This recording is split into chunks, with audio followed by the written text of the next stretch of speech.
Welcome to Name 3 Songs. I'm Sarah Fagan. I'm Jenna Million, and this is a podcast where we challenge sexism in the music industry and empower fangirls. Because let's be honest, fangirls knew about that band way before you did. And if you stick around long enough, we'll also let you in on some new music the girls are already crazy about. So Sarah, what are we talking about today? Today, we are giving context to every episode we've ever recorded. What do you mean? Wait.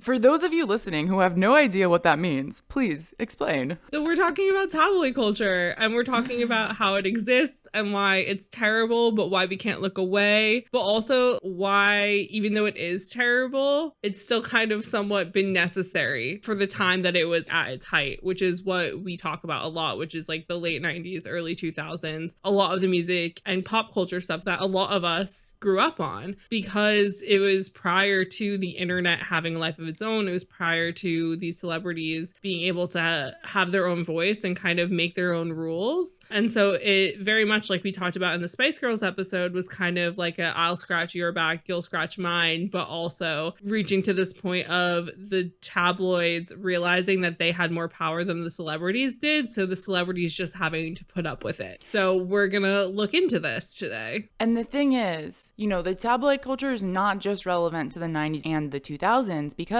this affects everything we're going through today. Like, this influences literally how women are viewed and how men are viewed in the media, and it influences how social media evolved. We're gonna get into all of it, but it is truly crazy how interconnected all of this stuff is. So I'm really excited for this episode because it's gonna be a great learning opportunity for all of us involved. Yes, it was so interesting doing research for this, because as somebody who's grown up with an intense love for media and magazines and just pop culture consumption, it's just really interesting, because we know that the two powerhouses in American kind of pop culture, tabloidy, but like celebrities still talk to them culture is like Us Weekly and then People, with People having a closer relationship with the A-listers and Us being like a little lower down. And then we also have things like the National Enquirer and like Inquisitor and those sorts of things that publish crazy shit all the time. And then when we look over at the UK, which we talk about quite a lot because these sites also have offices in America, but also post about things happening in America.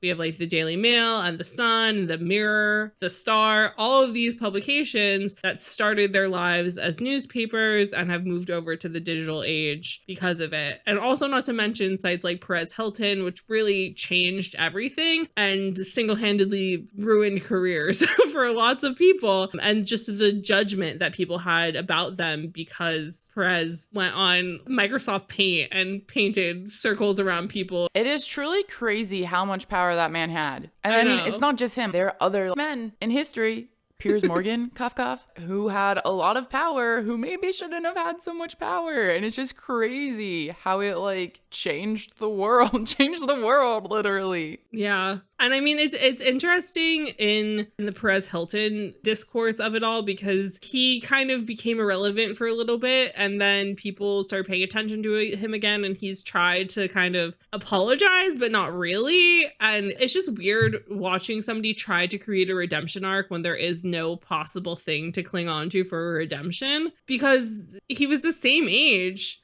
maybe a little bit older than like Lindsay, Britney, those sorts of people. He wasn't like this older man. Like, he was growing up with these people compared to a lot of these other journalists who have written questionable articles. So I feel like when you grow up in the generation that you're judging, you probably are aware of like what's actually going on. Perez Hilton was basically Gossip Girl, but like not undercover. Oh my God, literally. It was like he wished that they were his peers, but they weren't his peers. And therefore he was like, I must take them down. And then in doing so, he kind of, in some regard, became a peer.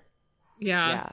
But still nobody liked him. So who won really? No one. So I tried my best to find some genuine historical context for you guys so that we can rewind and give you some education on the history of tabloids. But because tabloids have two different meanings, which is like the actual size of the newspaper that's being put out and what we think of when we think of tabloids, which is just gossip rags, there's more like oh, a tabloid was this specific size newspaper that was that was put out, blah, blah, blah. So like there's not as much educational information as I thought that there would be. People should get on that. But tabloid culture essentially started in England, which I feel like it's really funny because when I lived in England and I would have family or friends come visit me over in England and they discover just how unhinged the British public is, they're fully shocked.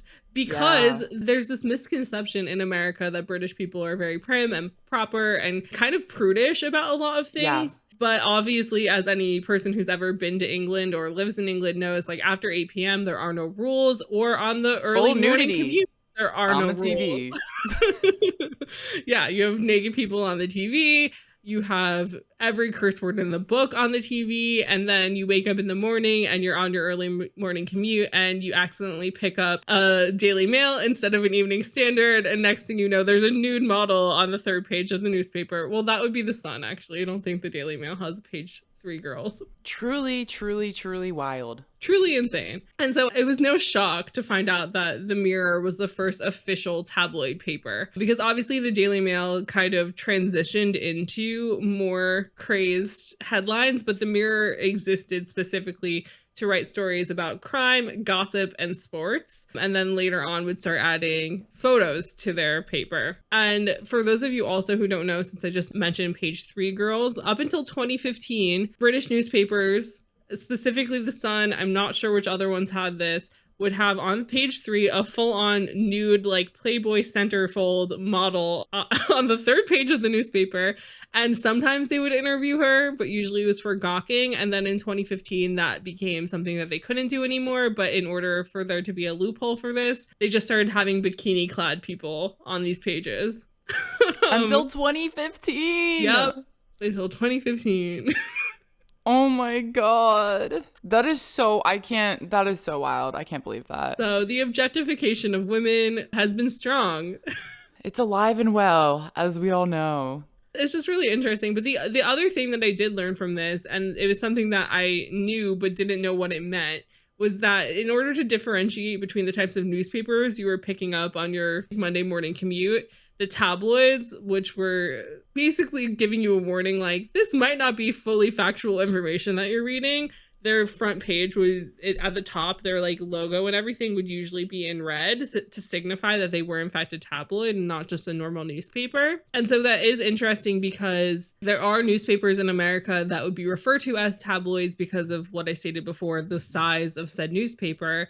But when we think of these gossip rag tabloids, we think of those magazines that are on the checkout counter at grocery stores. Yeah. It would just have these horribly like unflattering photos of people, ridiculous headlines. So I'm talking like OK, Star, Us Weekly, National Enquirer, People Magazine, but In Touch. In Touch was the one that I used to see all the time. And they used to have these crazy photos of just like women on the beach in like weird positions that made them not look good and like crazy headlines. I just remember growing up, it was a lot of like Tom Cruise and Katie Holmes stuff going on when I was growing up, and just Britney Spears and all those people on there. And it was just like these crazy headlines. And I just remember every day, literally like every time we go to the grocery store, it's like a new divorce or affair is in the works or whatever. And almost never did that actually happen, but it was crazy. And I feel like you guys know that I have a very strong history with caring about this stuff, but Jenna, we have no idea. Even personally, I'm like, what was your relationship with this? So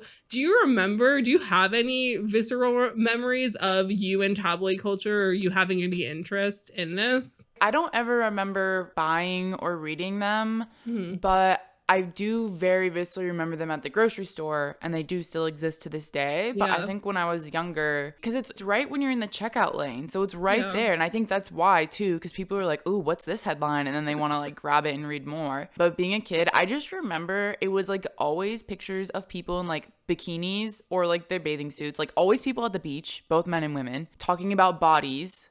Like body shaming them essentially, either for being too thin or not thin enough. And then pregnancies or affairs and divorce, like marriage things, like you said, like those were the 3 themes, was bathing suits, pregnancy, and marriage. But I don't have much of a relationship with like tabloids beyond that. And I mean, still to this day, like you go to the grocery store and they're still there and you still see them every time. And now I like know better to like not even really bother to pay attention. But I think as a kid, I was more just like, what is going on? What is this? Yeah. Did you ever have a relationship with even just normal magazine culture outside of music stuff? I used to buy 17 magazine all the time when I was a kid, or ask my Yeah. mom to buy it for me. When I was like 13, right? Because it's called 17 magazine. And Yeah. like some parents, I remember my friends, like her mom was like, I'm not buying 17 for my kid because it's for 17-year-olds, you know? Like there's some content there's a little too mature, but they're always marketing to the younger audience. So really it is like nobody who's 17 reads 17 magazine. Like it was always the 13 and 14-year-olds. I mean, now it's a bit different with online reading, but the magazine itself, you know? Yeah. I mean, I think when I was like 10, I had a subscription to this like Disney mini zine thing, and like Jesse McCartney was on the cover a lot. And then like every time we would go to the grocery store, I would get a J14 or a Tiger Beat. I would always get one of those. So I think I was just always interested. And it's just funny because those magazines were always so sickly sweet and so nice about everything. And there was maybe like on the last page of the book, people would send in their real life stories about whatever teen problem they're going through. But whenever they would talk about celebrities, it was never salacious or mean or anything. It was always very cute. And even like I worked at J14 for a little while, and it was so crazy going to work somewhere that was part of why I was so intrigued by magazine culture, because they truly were just like, everything we do has to be nice. And I was like, this is nice that this still exists. Because even the jump from J14 to like 17 or like Cosmo Girl or any of those magazines that were around at that time, once you get to like 17 or those more like, they think that they're catering to older teens, but it's usually preteens reading them. The language starts to change, and it's like how to get boys to like you, or like why boys don't like you, or what to dress at the beach this summer. And it's still not necessarily bullying, but it starts to, the verbiage starts to change. And then when you move up to reading magazines like Cosmopolitan or In Style, you start to see language that we get mad about tabloid culture using being regurgitated in a different way, where they think that they're getting away with it, but they're not really. And so I think that like when we are having these conversations about tabloids and things like the Daily Mail and the Sun and the way that they turned everything nefarious, made everything evil, no matter what was going on, just because we weren't having open conversations about mental health, and we weren't acknowledging that people go through shit, and that people in their late teens are going to go out and party. They're going to sneak into bars or do whatever they're doing. You know, it's not that crazy that these people were doing these things, because not famous people are doing these things. Yeah. But then you look at these magazines that are held to a higher standard, have more journalistic integrity, and they still have these essentially clickbait headlines on the outside of the book. So you go and you pick them up, and it's like how Jessica Simpson lost 15 pounds in 2 weeks. And these things that are doing it where they're trying to act like they're celebrating them, but they're still shaming them. And so it's just the same thought, just in different fonts. I think it's a combination of the sensationalized things of like what's going to grab people's attention the most, like what's clickable content, and in this case, headlines, tabloid headlines. And then the other half of it being the general culture that we're living in. And we're going to get into this today. Now people are recognizing, oh, maybe the way we talked about Britney in 2007 wasn't so nice. But at the time, everyone was doing it very loudly and nobody was standing up for Britney. And so it's both like the mentality of the culture as we evolve and get better at talking about mental health and like body image. And also to this day, we still have sensationalized headlines and we still have clickbait headlines. Yeah. I mean, I do think it's very interesting that now that we are discussing this stuff, people are like, oh, at the time I did kind of question it. And something that I want us to look at a little bit before we go even more into just the balls to the wall tabloid culture and gossip magazine ideas is this idea of these women's magazines that think that they're catering to women when they're still, even to this day, really catering towards the male gaze that even women have within themselves. Yeah. Okay. Guys, buckle in, get ready for this. So we found an article titled "Women's Magazines Objectify Women Just as Much as Men's Magazines Do." This was written in 2013 in The Atlantic by Noah Berlatsky. And they point out that men's magazines are mostly based on heavily eroticized images of women, but also so are women's magazines. When I read that line in this article, it's just one of those things that's so obvious, but seeing it in writing, you're like, ooh. Yeah, exactly. It's like we've all been thinking about this and like now somebody's calling it out, and it kind of spins the perspective of, we've been saying this on the podcast of like all this stuff is always from the male perspective, and now someone's reaffirming what we've been saying. It's kind of cool. Literally. Because Noah goes on to question, like, why do Esquire and Vogue often look like they're selling the same gendered things when in theory they're selling to different gendered people? And I think it is interesting because I feel like a lot of us have this mindset of, we're not doing anything for men. We don't put makeup on for men. We don't dress for men. We don't do this for men. But like, in all honesty, sometimes we do, maybe. Like, not all the time, because I feel like most of the time when you wear something cute, you're like, I want a 15-year-old girl to whisper to her friend that I look cool when I walk past them. Like, that is everybody's hopes and dreams, you know? So it is this interesting thing where the patriarchy is so strong in our like internalized biases of things that we don't even realize sometimes. And then when you look at these magazines and you put them next to each other and you're trying to compare apples to apples, you're like, ah, fuck. Yeah, it's like these spot the difference games are getting a little harder.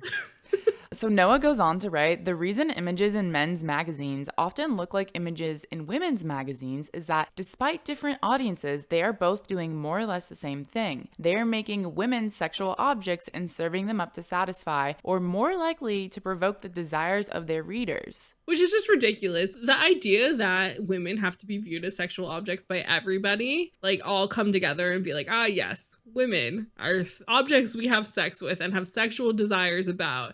Like, it's so messed up. And like, he goes on to talk about Esquire magazine, which I think is one of the more respected men's magazines. But basically he was saying that the editor of Esquire himself at the time of this publication, so this was 2013, was saying that Esquire is telling men that female bodies are objects to be used for their enjoyment. And this is a pretty common message. And basically, like, Noah brings home that men are told day in and day out that women exist specifically for their erotic pleasure. And when these magazines premise these women in scantily clad outfits or are asking them questions to make them seem like quote unquote one of the boys, which I feel like is very common in these articles. They'll be like, oh, like, do you eat chicken wings? Like, do you go to the bar and watch the football? So Noah goes on to write, in most ways, in most of the culture, women are told that their gazes and their pleasures are secondary. In women's magazines, though, those gazes and those pleasures are paramount. Women get to be in a position of power, looking at and consuming bodies displayed expressly for them. Such a fantasy of empowerment could perhaps be seen as feminism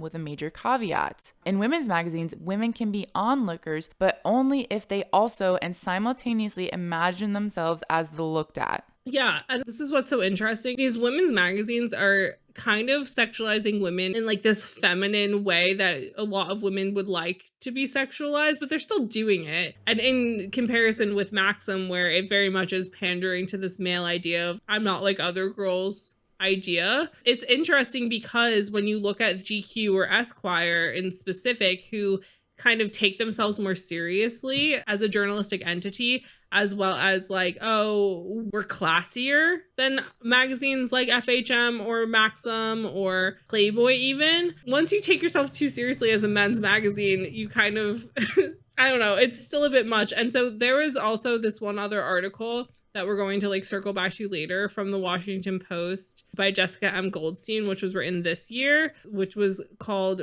Reading the Story Today Makes Me Cringe, Female Stars in the Media Machine of the Early 2000s. And in this, she's talking about men's magazines in the early 2000s. And so she's acknowledging how in 2013, when Britney was featured in Esquire, she was still pantsless on the cover. And then 3 years later, when Christina Aguilera is on GQ, she's topless. And so these magazines who are thinking of themselves as classier or like with more journalistic integrity than these specific pandering to the male gaze magazines, these classier magazines are still doing the exact same thing. And she spoke with this woman named Vanessa Grigoriadis, who was a contributing editor at Rolling Stone in the early 2000s. And so what she said was that basically what these magazines were doing is that they would send male writers to go interview these women. And it was basically, you're going and you're going to go flirt with these female celebrities and see if the female celebrity will take the bait. And that way you can continue to make them into like a trope or an idea of just this girl who will flirt and pander to men because that's what they're taught to do. I've never felt more than like reading these articles. I've never felt more that we're living in a man's world. Like we really are. And it's proof right here in the media. If you break it down, it's like, I hate to be a bit negative, but it's just like women can never win because the narrative has always been controlled by men. It's men who are like, you're a sexual object. And if you're women, you also have to look at women in a sexual way, or at least in a sexy nature, I'll say. And it's like this perpetual cycle. And we talked about this in our Pop Stars episode, right? It's like women are being sexualized. Then they like want to lean into the sexy to like own it themselves. And then they're like, no, that was too much. I didn't like it. I'm taking it back to like a level of sexy I want to be. Yeah. And then young girls are growing up and seeing this. And it's just the cycle continues and continues and continues. And I don't think the cycle is ever going to end. In like the sexual objectification versus empowerment conversation, it's like, yes, we can say women can empower themselves, but we're still empowering ourselves within a patriarchy. Yeah. So at the end of the day, like somebody's always going to get erotic pleasure out of it, whether or not you're doing it for them. Yeah. I mean, like Noah said it really well in this Atlantic article. He wrote, in women's magazines, women can be the lookers, but only if they also and simultaneously imagine themselves as looked at, which I think really just hits the nail on the head. It's that thing of seeing women sexualized in this way. You have to know that that could be you. Mm-hmm. Like anywhere you go, that could be you. And it's never more apparent than when you go out to the freaking club, man. Going out to the clubs, you get catcalled, you get called so many things. Men just blatantly come up to you and like ask you ridiculous things. And I hate going out for this reason anymore. But I mean, like we've all experienced it. Anywhere at any time, that could be you. That could be you that's being sexualized by somebody else, even if you're fully clothed. Like no matter what you're wearing. That's what it is at the end of the day. Yeah, 100%. And it's like, it's so frustrating that every time it starts to feel like women are moving towards equality to some degree, something comes around the corner and they're like, haha, you thought. Like exactly. America just keeps going backwards in a lot of ways. Whereas like the women that live in America and have no power are trying to move forwards. Every person that has power in the media, in politics, what have you, is trying to take that power away from us and is like, have you seen The Handmaid's Tale? That looks fucking great. And it's just like a constant thing of just like these horrible ideas that have gone on in the tabloids or in media, as in like television or movies or all these things that we think will never happen or we think we're moving away from. The next day you wake up and the world's just like, we're not moving away from anything. And that's the thing is it's like these tabloids still exist. You still go to the grocery store, as we already said, and they're still on the checkout counter. The Daily Mail is still thriving. The Sun is still thriving. All of these places are still thriving. And celebrities have gotten smarter with social media. There's more ability for them to like have more control over the narrative, which we're going to get into a bit more towards the end of this episode. But it's like these tabloids still exist. And while they're not doing the same things or like they don't have the access or the ability to write the same ridiculous stuff that they were writing at the height of this in the early 2000s, they're still trying their hardest to do that. And they're still trying their hardest to bring down women. And so it's like that article that we were referencing the other week with the Spice Girls episode, which was in Time with Alison Yarrow, where she had this article called How the 90s Tricked Women into Thinking They'd Gain Gender Equality. She's discussing how during this time, women were having more autonomy, like over their bodies and over how they were viewed and all this stuff. But at the same time, the tabloids were taking them down a peg every single chance that they got. They still just weren't having any equal rights whatsoever, but they were convincing themselves that they were, and therefore were acting like it. So they're being just more confident and more like, they were just going out with the idea of like, I don't need no man and I can do what I want, which is totally respectable and fine. But the world was like, but you do need all this stuff, and we're going to continue to make you feel shit every single day whenever possible. Well, I think it's also just like, we always think, you know, every 5 years, every 10 years, it's so much easier for us to look back and reflect on whether or not things had really progressed. And while we are making progress, I already said this, we live in a patriarchy. There's only so much progress we can make as long as there's people on the other side who don't want women to have rights, period. And the other thing is like talking about like sexualization, especially in the media, this has been happening for so long and it's so ingrained in us that it's going to take a lot of people, a lot of journalists, a lot of editors, a lot of people who are at the tops of these publications to enact change. And it's not one journalist. Every journalist has a responsibility, but systemic change comes from the top. But you have to be willing to reimagine it and put in the work to get there, because #MeToo, it just brings the stories to light. But if nobody does anything about the system and the processes, nothing is going to change. Me Too is just going to happen all over again. Yeah. And I mean, like, it wasn't until 2019 that the UK made taking photos up women's skirts illegal. So the fact that it took until 2019 and that paparazzi have been making bank off of headlines of Britney goes out without underwear on, ooh, Paris Hilton caught not wearing undies, or like Lindsay Lohan and everybody talking about Lindsay Lohan's fire crotch for like the early 2000s. The fact that they took until 2019, like, I don't even know if the US has any laws about upskirting. And so it's just like so crazy that it took this long to make something that was causing so many women pain and the issues to make that illegal. And then in the US, we're still seeing all these nonsense Republican women trying to take away women's rights of autonomy over their fucking uterus. So it's just crazy that, again, every chance we get, we're trying to make excuses for why it's okay to allow women to just be objects for people to have control over. And this is why these things aren't individual. These things aren't unique to the music industry or to the media. It's all reflective of itself. It's all reflective of the larger culture. And so with that all being said, we do need to look at tabloid culture and how in the early 2000s, it fueled a nation, but not even just America. It was also fueling the UK. Every country had this tabloid era that was just like taking over, and no one was safe. Like, if you were famous for 5 days or you were famous for 5 years, if you did something questionable, you were in the tabloids. And questionable meaning doing something that an old man sitting at the pub would like tut his tongue at you about.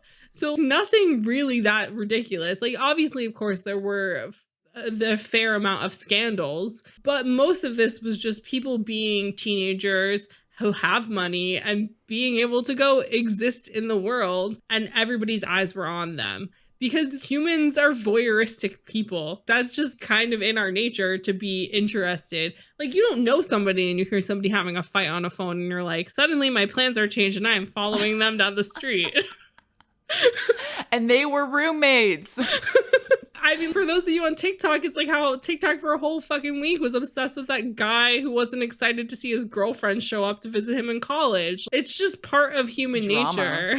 We love drama. And most of the time it's all in good fun, but some of the time it really fucks up people's lives. But so, as I mentioned earlier, there was this article in the Washington Post this year written by Jessica M. Goldstein called "Reading the Story Today Makes Me Cringe: Female Stars and the Media Machine of the Early 2000s. And she starts this article talking about how in 2004, when Lindsay Lohan turned 18, this was a date that men had been obsessing over.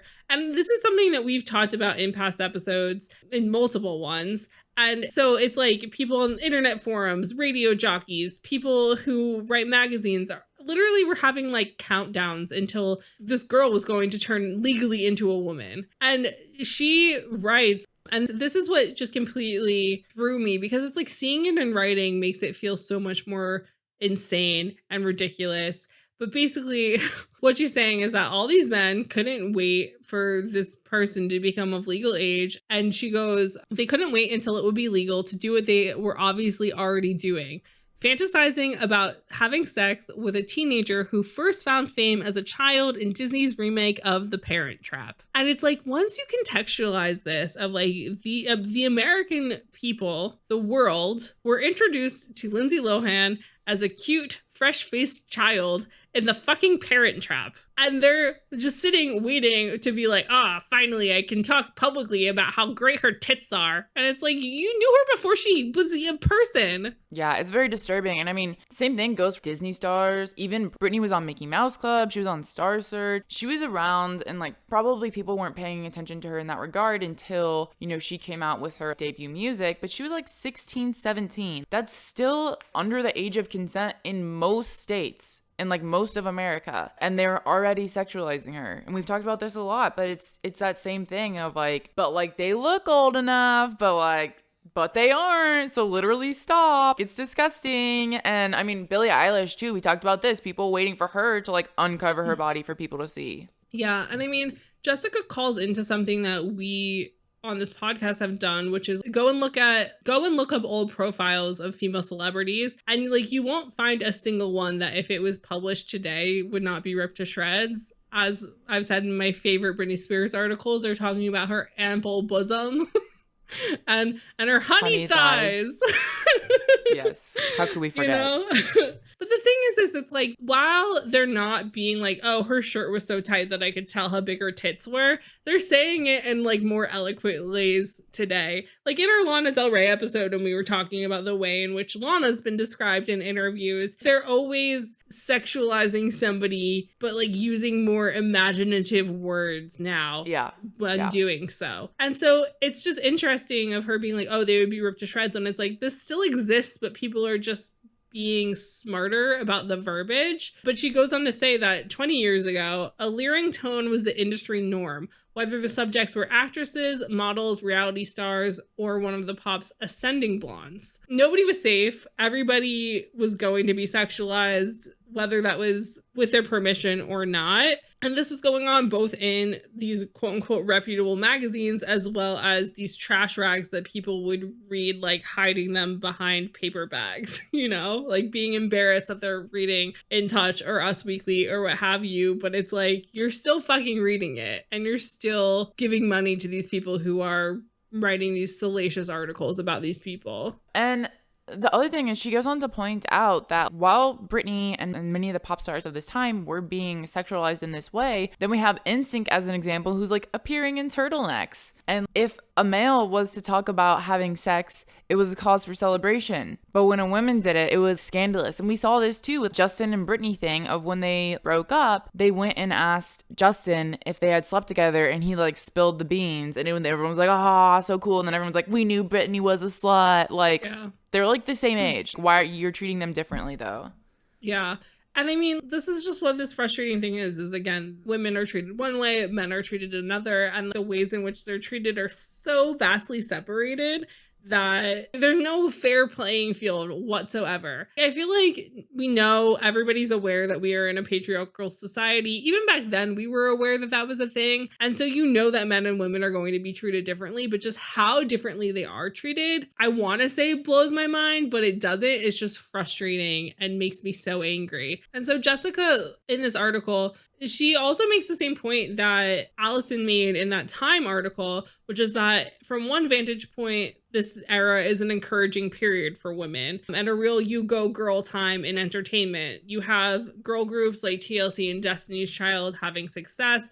You have movies like Bend It Like Beckham, Legally Blonde, TV shows like Buffy and Alias, where you have all these women, really like girl power being shown in all intensive purposes, where you're like, oh, these women-led TV shows where the women are strong, these women-led movies where these women are strong, or even these girl groups who are doing something that we'd never seen before up until that time. But also, Jessica points out that in this era, you also have Girls Gone Wild and MTV Spring Break. What t-shirt contests are a really big thing. And terms like slut shaming, victim blaming, and even revenge porn don't even exist. Yeah. Nobody is talking about this stuff. And when things are put out against women's will, like One Night in Paris Hilton's infamous sex tape, there's no recourse for these women. They just kind of have to grin and bear it and either use it to their advantage or just disappear and hope people forget about it. Well, I think to what you were saying earlier, if it's like, how did nobody at the time think this was messed up? And it's like, maybe there was something in the back of their head that was like, this feels icky, but they didn't have the words to put it together. They didn't have the education and the context and the knowledge that we have now. And like, you think of this too, when we talk about gender fluidity and the non-binary spectrum, there were, you know, rock stars that we talked about who were bisexual, or like, they probably would have been a non-binary person or whatever else at the time, but they didn't have the language to like iterate that and like express themselves in that way. And I feel like this is kind of similar of our culture had not evolved to a point where we could call out slut shaming. So nobody knew that it was a thing. It was just like, maybe it's like, I hate that they do this, but like, you don't have a word for it. And so it's like, it's hard to call it out when it's not a specific and understood part of your vocabulary. Yeah. No, definitely. I think that like not having the right verbiage or the right education around certain things definitely played a huge part in what these tabloids were able to get away with and what these women had to deal with. And I mean, like, this is a point that I made earlier, but I think Jessica wrote this really well, so I'm just going to read it verbatim. But she writes in this article, "It was the last moment when the celebrities needed magazines even more than magazines needed celebrities, which meant the power dynamic was tilted away from the mostly young, often female fame seekers toward the men atop the masthead." And so it's like, while there were and still are women in journalism, like, especially at this time, men were in charge. And it was a man's game. So even when there were women working at these magazines, they kind of have to pander to these men, continue to like take women down a peg. And so because celebrities had absolutely no control of the narrative, and tabloids were, again, at every single grocery store, at every single newsstand, everywhere you could possibly buy them, they were there, and people were buying them. They were going like hotcakes, you know? The celebrities had absolutely no line of recourse. They had no line of defense. It was just us versus them, and you either allow this to happen or you give them exclusives, and then maybe you're a little bit safer, but you still are going to be a target if the image of you comes out, and they can make you that target. Because this is the thing, it's like paparazzi are following these people around. They're staking out their favorite spots. They're staking out their homes. Images for these people were going for anything from $15,000 to like $150,000 a photo. Images still today, like sometimes you buy image sets for like a ridiculous chunk of change. Paparazzi definitely aren't making the same that they were in the early 2000s, but it still is these bidding wars because people are still interested. They still want that access and information that they think that they're privy to because somebody is a public figure.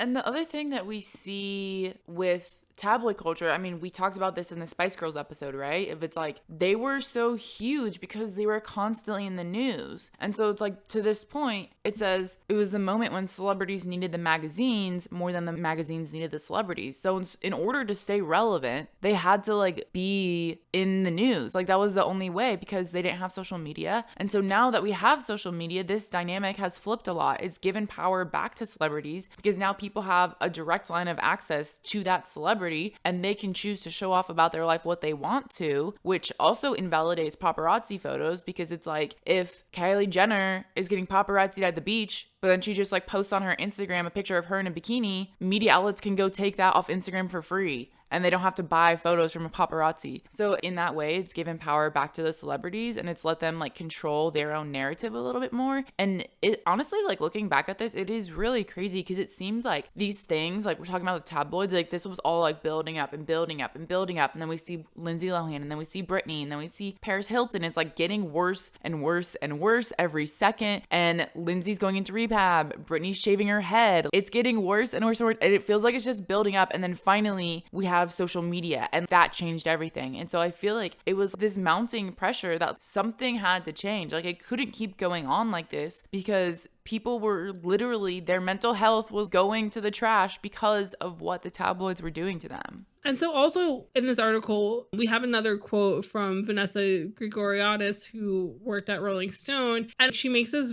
good point about how these tabloids and these magazines were making money off of these girls going out and partying and discovering their sexuality, discovering a lot about themselves, which normal everyday girls who are turning into women are also doing.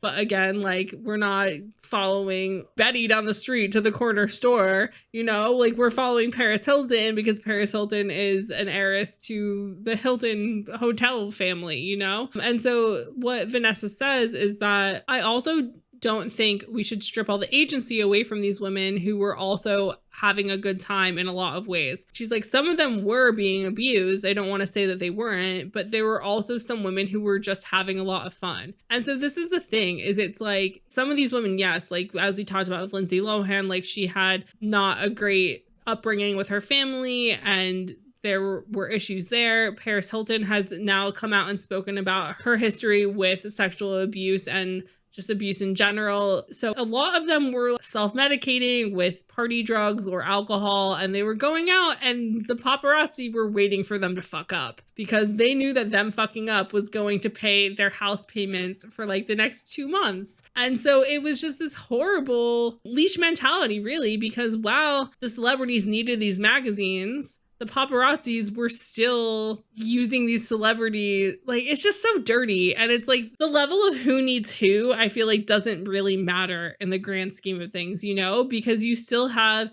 these absolute strangers essentially placing bets on who's going to fuck up that night and being like, yes, this is going to pay for my family to go to Disney World. It's just so messy. It is really messy. It's like the chicken and the egg, what came first? And it doesn't really matter because at the end of the day, they're both part of the cycle. And to your point, anyone in their like late teens, early 20s wants to go out and have a good time and they're going to do it. It's just that they're the ones getting caught in the limelight with it. And I think, you know, the argument on the tabloid side is that, well, we're just reporting what they're doing. Yeah. And it's like, yes, but in what light? Yeah. Like, you still have say over, like, are you shooting up their skirts? You don't have to do that, you know? You could just take a picture of them getting out of the limo without shooting up their skirts, you know? It's one of those situations of like, yes, you're reporting on what they're doing, but you're still bringing this biased view to it. Yeah. And I think, again, it's just like, personally, we're too young to really fully understand what was going on in that time frame when all of this was happening. So again, a lot of this is us looking back on things with not just 2021 goggles on, but also adult goggles on, you know, True. Because we just have completely different mindsets about this because we've grown up while the world has been on fire. Like, women have been making steps personally, like in just the idea of womanhood, of like what life could possibly be. Should we be able to fix shit, you know? And so it's just interesting because there is so much intrigue into this culture of the late 90s, early 2000s right now, and so much focus on it because we're realizing how cruel we were.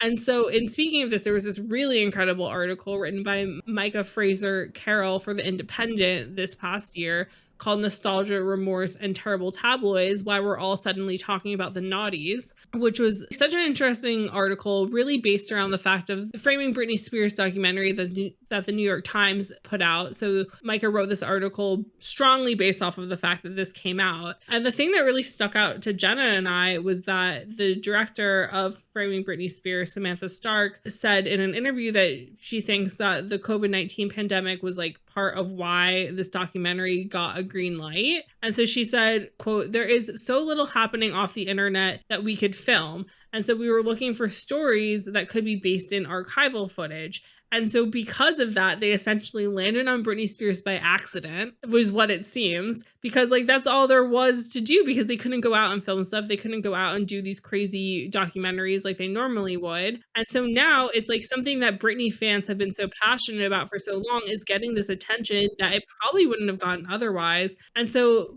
it's kind of similar to how the Black Lives Matter movement has been going on prior to George Floyd's death. But because we were all bored and at home, all of a sudden, a lot of people were kind of woken up to what the fuck is going on in the world. And so now all these people are caring about people or subjects or political movements that they never thought about before, because it was so much easier to just be a privileged white person than it would be to pay attention to how other people's privileges are being taken away from them.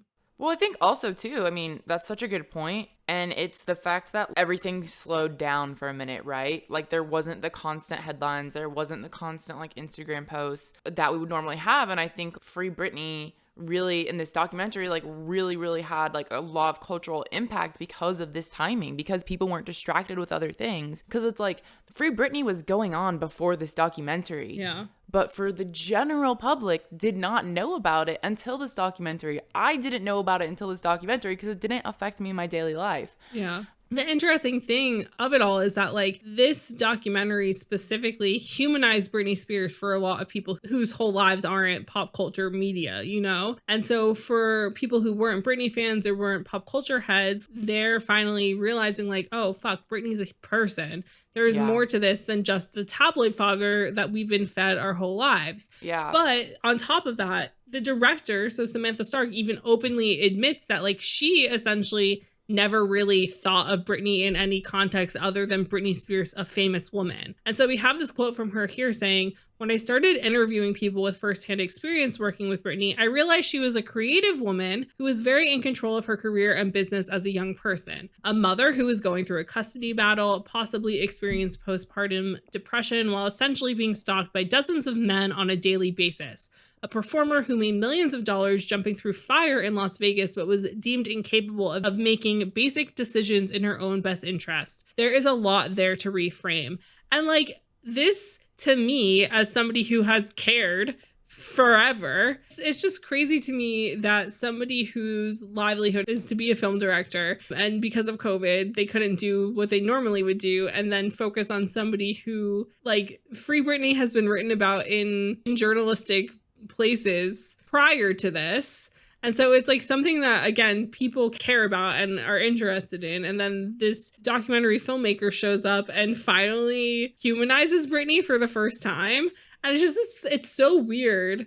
Like, I'm thankful that she was open with the fact that she had never thought of Britney as a person before. Like, I'm being kind of harsh on her. But the fact that in doing this documentary, it was the first time that she realized, like, oh shit, Britney was going through a lot. It just goes to show, like, how much the tabloids were not focusing on what possibly Britney could have been going through, and how much there was a need for mental health discourse prior to the past, like, 5 years, you know, because there are so many women in the spotlight who were very clearly and openly suffering with mental health, and just like their mental health decline was like so fucking obvious looking back. But even for some people at that time, it was obvious. And yet instead of it being like Britney's overworked and underappreciated, it's like Britney shaves her head and loses her mind.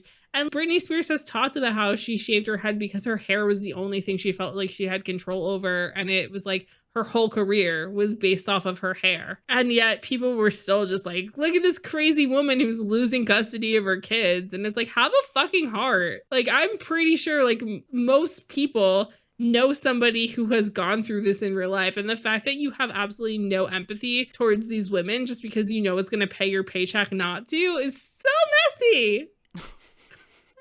Oh my God. Oh my God. I mean, so going back to what the director was saying here of like you being surprised this was her reaction, was also, this was most of America's reaction, right? Unless you were, you know, following this Britney story since day one, you probably didn't know about this. And it humanized Britney for most of America. And not just Britney, I think it helped contextualize some of these other people that we talk about a lot. Even if you were not actively buying the tabloids, that was still the information you were fed, you know? You still saw the headlines, you were around the discourse, you heard people talking about this, like you knew it was going on whether or not you actually bought those tabloid magazines, whether or not you even flipped over the front cover, because we all know the stories. And this is the thing, is like it even gets put onto like the nightly news and stuff like that in certain cases, you know? Because I remember like being a kid and like seeing those paparazzi photos of like Britney shaving her head and like the videos of her shaving her head and like crying and all this stuff. I remember that as a kid, but I didn't know anything else about what was going on.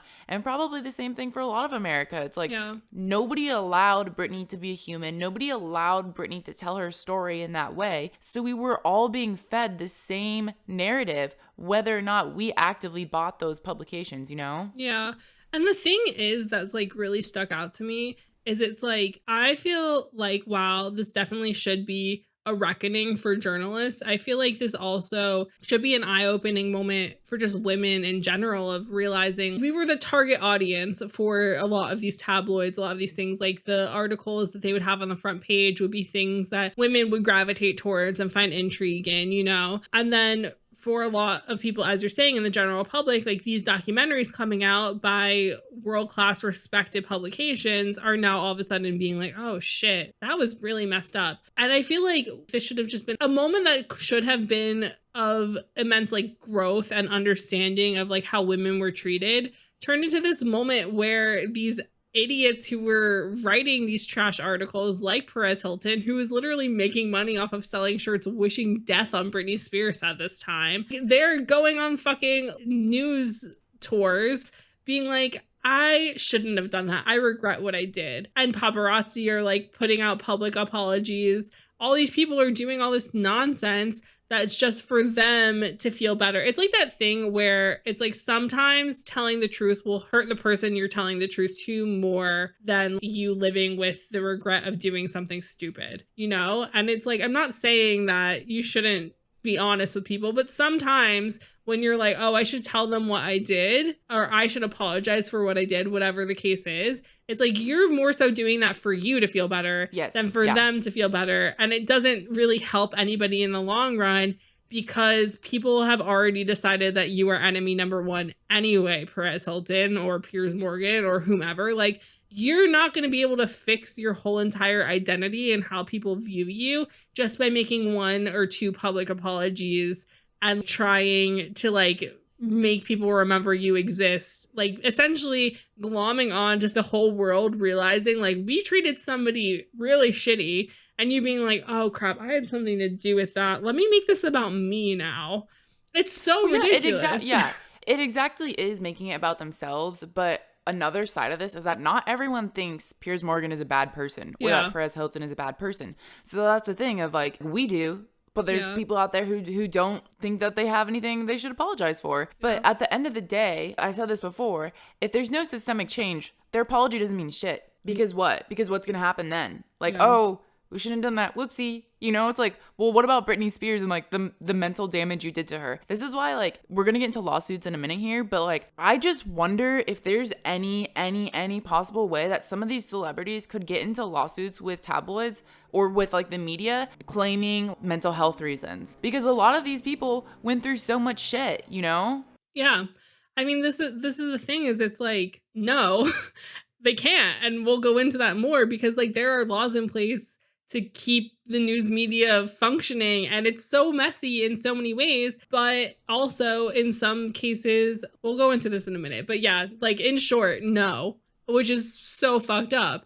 Like we're not allowed to be like, oh, you caused me irreparable damage. And they're like, okay, but was I writing factual statements? And it's like, technically you were. Because I didn't have a voice. Like if Britney Spears was like, you guys ruined my whole career, whatever, the things that you can sue people for in regards to media as a public figure are so minute and so small that because she never was given the opportunity to be like, yeah, I'm suffering from postpartum depression or like my mental health is struggling or whatever, because she was never given the opportunity, there's no proof that what they were writing was in malice.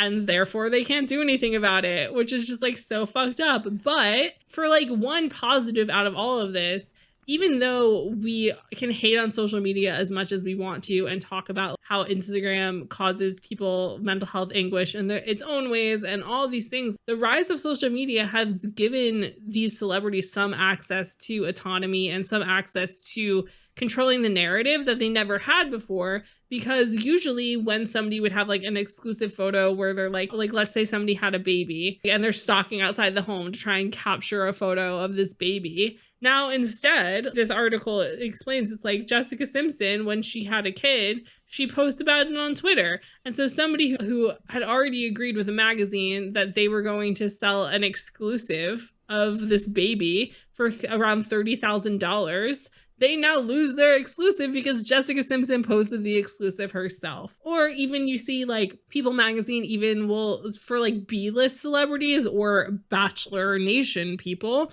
will essentially send their own wedding photographer to photograph their wedding. So People gets the exclusive of wedding photos. And so you have these people building up relationships with these magazines in order to like have control of the narrative, make sure that they can decide which wedding photos get out instead of paparazzi like sneaking around with a telephoto lens outside the wedding venue.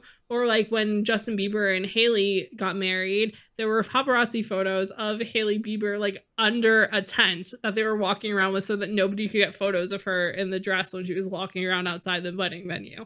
And so it's like stars are getting smarter. They're being able to control the narrative. And while they're not 100% safe, because we're going to make stories out of anything. And like the second you leave your home, you're a public figure. You're going to be photographed. You're going to have people hoping you trip up. You're going to whatever, have people hacking into phones and selling nude photos, as that also happened. Celebrities at least are able to have some sort of control. And with documentaries coming out about Britney Spears and freeing Britney, her conservatorship ended. She is no longer an imprisoned woman in her own home. She can do whatever she wants. She is finally allowed to be a woman a week before her 40th birthday. You know, which is crazy, insane. Like she had no control of her narrative for such a long time. And thankfully, we're now finally looking back on these things when a lot of people are kind of like, leave the past in the past. It's like, no, we need to revisit what we did and the way we treated these people so that maybe we stop repeating these things.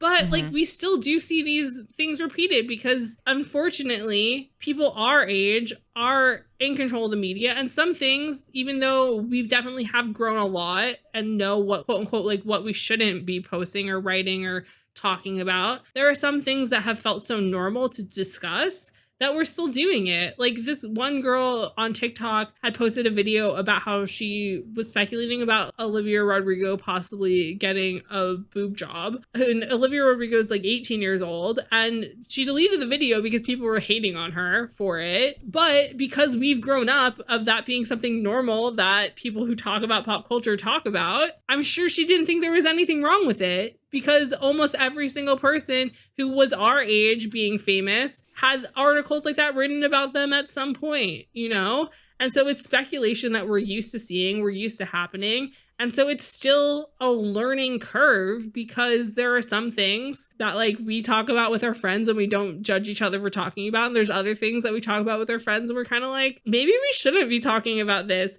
But like boob jobs, like questioning about boob jobs or face work is still something that just seems normal because celebrities should be open about that stuff to not set weird norms for the rest of the world. But also it's not celebrities' jobs to set the norms for the rest of the world or be good role models for everybody, you know? So it all comes full circle in so many layers. Like it's truly wild. It really does. You just got meta right there with that celebrity face job reference metaphor. Yeah, you know me, I love to be meta about these situations because like, I don't know, we've talked a lot about it's not celebrities' jobs to be role models, you know? But at the same time, in the early 2000s, the media wasn't even giving these celebrities the opportunity to be role models, even if they wanted to, because every mistake was picked through and written about, and they were just attacked and put on the front page of everything, being like, oh, Britney being a slut again. And we have a prime example of that with a quote from the founder of TMZ. There's another great article in the New York Times by Jessica Benet in 2021 called "Speaking of Britney, What About All Those Other Women?" And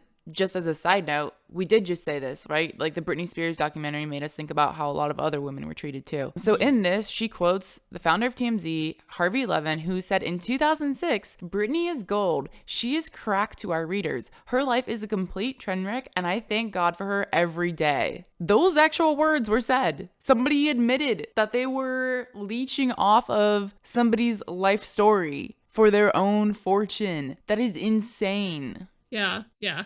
I mean, like, it, like, this is a thing, and this is what I mean of it's like, while there is no proof that these people are, like, going after them in a malicious way, like, literally Harvey Levin is saying with his own voice, like, she's a train wreck. We know she's gonna mess up. We're waiting for it to happen, and we're gonna make money off of it. The other crazy thing is that Jessica also talks to Monica Lewinsky over the phone, and Monica Lewinsky says, "We tend to forget the collective experience. We direct this kind of vitriol and misogyny towards one woman, but it actually reverberates to all women. We're all collateral damage, whether we're the object or not." And this goes back to what we were saying at the very beginning with women being sexualized in magazines of switch it out, replace it for any woman. You could have those emotions and those feelings and those way of viewing someone projected onto any and every woman. It's not just a Britney thing. Yeah, and at that time, again, because the mental health conversation was like not happening, even if they did feel like, oh,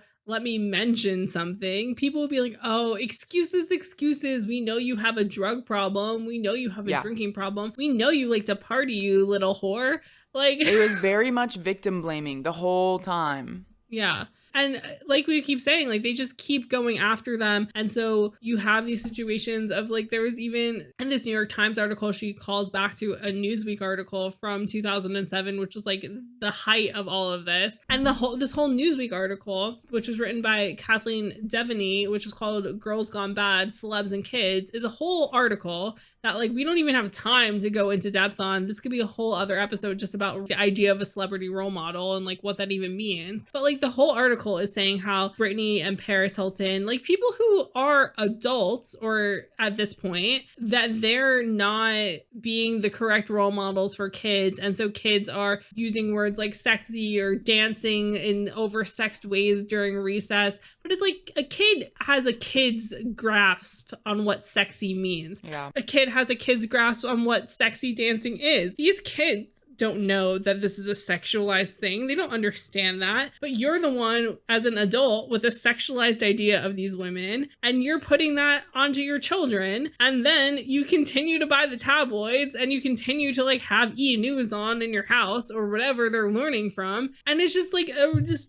cycle of nobody ever really learning or understanding what's going on, and the tabloids continuing to make money off of your obsession with these women, quote unquote, fucking up in public. I mean, I think also until very, very, very recently, we only very recently started to understand what victim blaming was. And that was the mentality for so long. In a way, victim blaming is literal gaslighting. And that's kind of what these publications were doing of, you know, like we said, telling the story, but in a very specific light that's gaslighting everyone involved to believe that these women are bad. Yeah. And like, this is the thing. Again, it's like these layers where it's like, you're right, but you're also like, you're right and you're wrong all at once, just because of like the legalities behind what these newspapers are allowed to do. And it's so messed up because it is gaslighting, essentially, because as somebody who has worked for these publications and has friends who have worked for these publications and has read about these publications like ad nauseum, every single article that is not just posting like, oh,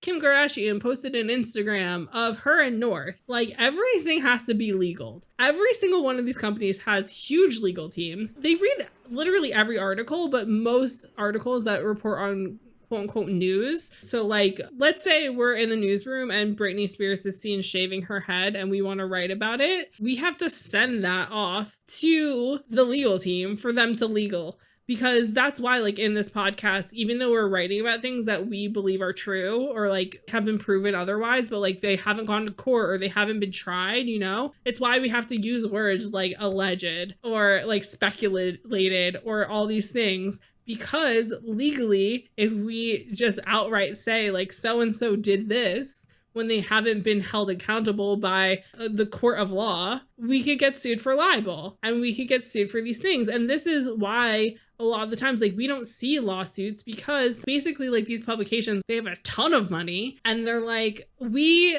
have enough money and we have enough fear instilled in these celebrities for us to publish this and there not to be any recourse.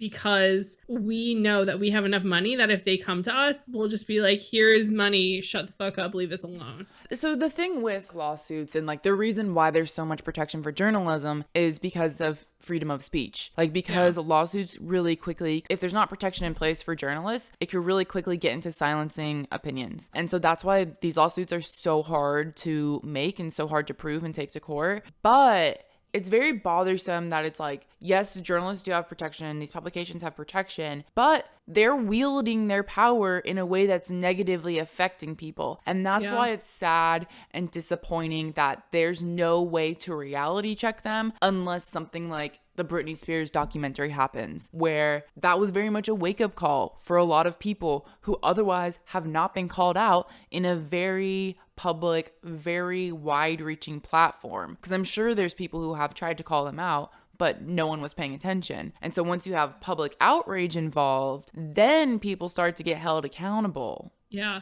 And there is this 1991 New York Times archive article called How the Supermarket Tabloids Stay Out of Court. And they are using this veteran entertainment lawyer called Vincent Chifo as an example for this. And basically they're saying that when a celebrity asks about suing a newspaper, they'll call him up and he'll be like, it's just the facts of life. There's a never ending battle between publications and famous people, but the famous people very rarely win. And so what Vincent says is that he tells celebrities that the tabloid will aggressively fight back, so the lawsuit will cost hundreds of thousands of dollars and will probably drag on for years. And he emphasizes that in preparing their defense, the tabloid's lawyers might be given legal permission to scrutinize the celebrity's personal life. So in going into a lawsuit, they'll have access to even more information about that celebrity, which then the tabloids will use to their advantage.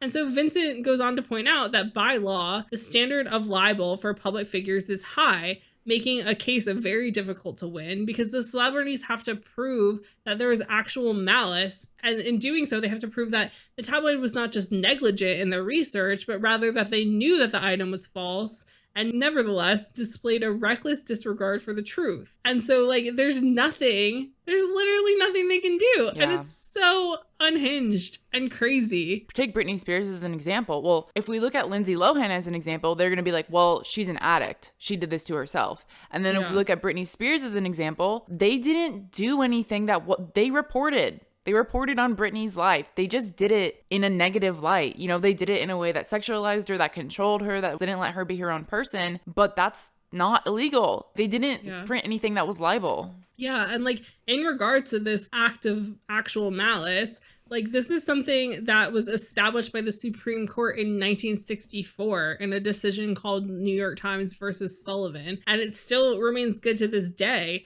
And so it's you truly have to go out of your way to prove that it was lies. And one of the few people who had success in this was actress Carol Burnett, who the Inquirer had basically written this article talking about how she was intoxicated when meeting the former Secretary of State Henry A. Kissinger. And she did not like this article and was like, this is a fucking lie. And she took them to court and she won because there were enough witnesses and people who would come to the stand for her to be like, you're lying, that she won. But this isn't a common thing. And a lot of times when celebrities are mad, they solve the problem behind closed doors because it helps both the media publication to just pay them, but it also helps the celebrity because they know that if this gets taken to court, then there will be things that their legal team will get access to that they don't want them having access to. Yeah.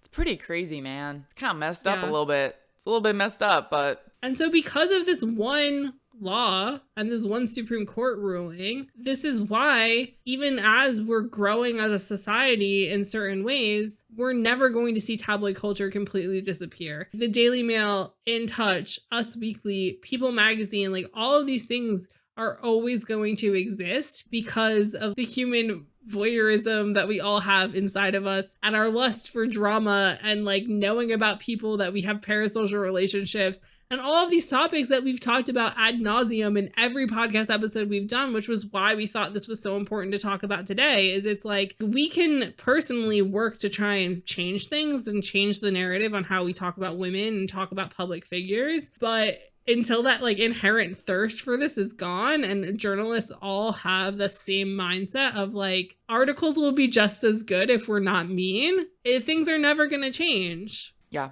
Exactly. It's going back to people at the top, and the system itself has to be willing and ready to change, because these don't happen overnight. Change doesn't happen just because we realize that everyone was mean to Britney, you know? Yeah, exactly. It's a whole mess, but we hope that this was an informative mess to some degree. I mean, I think that this topic is so intriguing, so interesting, so like heartbreaking also at the same time. Yeah, I definitely learned a lot, because we've talked about tabloids here and there sprinkled throughout our episodes, but actually diving into the thick of it was very eye-opening. And like I said at the beginning, it helps inform our discussions going forward of how social media and like the media currently has reacted to what happened with the tabloids. Yeah, and I think it'll be really interesting to see like how things move forward now that Britney's conservatorship was over, and the fact that like that New York Times documentary and the Netflix documentary that came out afterwards have actually played a role in people's minds changing about how the media discusses celebrities that they enjoy. So, I mean, for you guys, do you partake in tabloid culture? Do you read Deuxmoi? Do you pay attention to these blind items and things that are becoming more popular now? Or is that something that you try to avoid and just are aware of because it's impossible to completely shield yourself from celebrity gossip, you know? We would love to hear from you about this topic because, as we said, it's been an underlying villain in all of the stories of every episode that we discuss, and really looking into it, I feel like it'll be really, really cool to hear your guys' thoughts on all of this. And so we can have those discussions over on social media. You can come hit us up on Instagram or Twitter. We are at Name3Songs. And as always, if you have any personal beef with anything Jenna and I said today, you can come talk to us personally. I am at Sarah_Fagan and Jenna is at Jenna_Million. So thanks for joining us this week on Name3Songs. Until next time, never let anyone make you feel bad about your favorite band. And remember, you're never too cool to think critically about the media you consume. Don't forget to subscribe to be notified when each episode comes out and leave us a 5-star review. They really help. If you want to find out more about any of the sources we referenced in this episode, you can visit name3songs.com.